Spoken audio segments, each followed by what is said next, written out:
ವೀಕ್ಷಕರೇ, ಗ್ರಾಮ ಪಂಚಾಯಿತಿ ಚುನಾವಣೆಯಲ್ಲಿಯೂ ರಾಜಕೀಯ ಪಕ್ಷಗಳ ಚಿಹ್ನೆಗಳಡಿ ಅಭ್ಯರ್ಥಿಗಳ ಸ್ಪರ್ಧೆಗೆ ಅವಕಾಶ ಕಲ್ಪಿಸಲು ರಾಜ್ಯ ಸರ್ಕಾರ ಚಿಂತನೆ ನಡೆಸಿದೆ ಅನ್ನೋ ಸುದ್ದಿ ಹೊರಬಿದ್ದಿದೆ. ಈ ಬಗ್ಗೆ ಹಲವು ಶಾಸಕರು, ವಿಧಾನ ಪರಿಷತ್ನ ಸದಸ್ಯರು ಸರ್ಕಾರಕ್ಕೆ ಮನವಿ ಮಾಡಿದ್ದಾರೆ ಎನ್ನಲಾಗಿದ್ದು, ಈ ವಿಷಯ ಬೆಳಗಾವಿಯ ಸುವರ್ಣಸೌಧದಲ್ಲಿ ನಡೆಯುತ್ತಿರುವ ಚಳಿಗಾಲದ ಅಧಿವೇಶನದಲ್ಲೂ ಚರ್ಚೆಗೆ ಬರಲಿದೆ. ಪ್ರಜಾಪ್ರಭುತ್ವದ ಬುನಾದಿ ಎನಿಸಿಕೊಂಡಿರುವ ಗ್ರಾಮ ಪಂಚಾಯಿತಿ ಚುನಾವಣೆಯಲ್ಲಿ 3 ದಶಕಗಳ ಹಿಂದೆ ರಾಜಕೀಯ ಪಕ್ಷಗಳ ಚಿಹ್ನೆಗಳನ್ನು ಬಳಸಿಕೊಳ್ಳಲಾಗ್ತಿತ್ತು.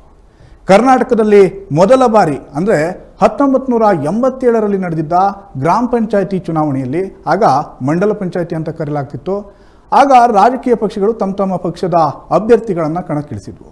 ಆದರೆ ಅದಾದ ನಂತರ ರೂಪಿಸಿದ ಕರ್ನಾಟಕ ಗ್ರಾಮ ಸ್ವರಾಜ್ ಮತ್ತು ಪಂಚಾಯತ್ ರಾಜ್ ಅಧಿನಿಯಮ 1993ರ ಕಾಯ್ದೆ ಪ್ರಕಾರ ರಾಜಕೀಯ ಪಕ್ಷಗಳ ಚಿಹ್ನೆಯನ್ನು ಬಿಟ್ಟು ಚುನಾವಣೆ ನಡೆಸಲು ನಿಯಮವನ್ನು ರೂಪಿಸಲಾಗಿತ್ತು.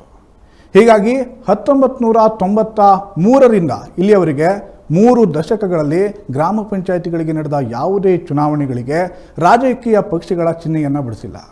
ರಾಜಕೀಯ ಪಕ್ಷಗಳ ಚಿಹ್ನೆ ಬಳಕೆ ಆಗ್ತಿಲ್ಲ ನಿಜ, ಆದರೆ ಈ ಚುನಾವಣೆಯಲ್ಲಿ ಬೆಂಬಲಿತ ಅನ್ನೋ ಪದ ಬಳಕೆಯಾಗ್ತಲೇ ಬರ್ತಿದೆ. ಎಲ್ಲ ಪಕ್ಷಗಳು ಸ್ಪರ್ಧಿಸಿದ ಅಭ್ಯರ್ಥಿಗಳನ್ನು ಬೆಂಬಲಿತ ಎಂದೇ ಬಿಂಬಿಸುತ್ತಾ ಚುನಾವಣೆಯನ್ನು ನಡೆಸುತ್ತಾ ಬಂದಿವೆ.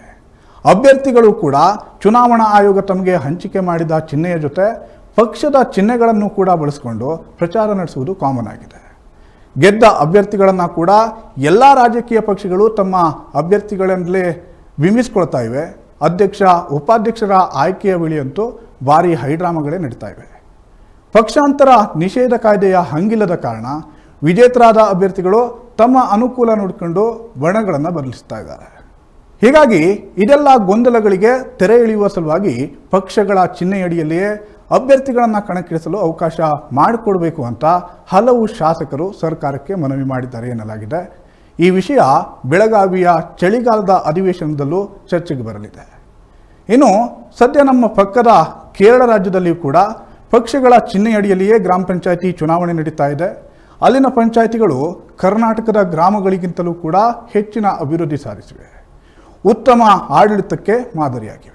ಎಲ್ಲ ರಾಜಕೀಯ ಪಕ್ಷಗಳು ಕೂಡ ಗಟ್ಟಿಗೊಂಡಿವೆ ಎನ್ನುವ ಮಾಹಿತಿಯನ್ನು ಸರ್ಕಾರಕ್ಕೆ ನೀಡಲಾಗಿದೆ ಅಂತ ತಿಳಿದು ಬಂದಿದೆ. ಈಗಿರುವ ನಿಯಮಗಳು ಹೇಗಿವೆ ಅಂದರೆ, ಗ್ರಾಮ ಪಂಚಾಯಿತಿ ಚುನಾವಣೆಯಲ್ಲಿ ಪಕ್ಷಗಳ ಚಿಹ್ನೆಯನ್ನು ಬಳಸುವಂತಿಲ್ಲ.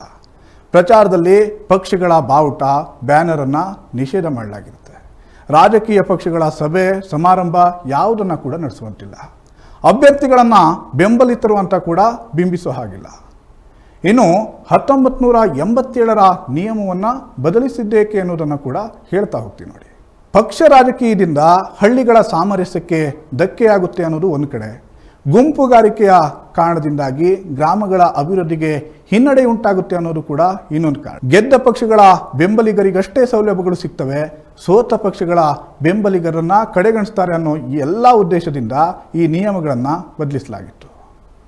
ಸದ್ಯ ಗ್ರಾಮ ಪಂಚಾಯಿತಿಗಳ ಚುನಾಯಿತ ಪ್ರತಿನಿಧಿಗಳ ಅಧಿಕಾರಾವಧಿ 1 ವರ್ಷ ಮಾತ್ರ ಬಾಕಿ ಉಳಿದಿದೆ.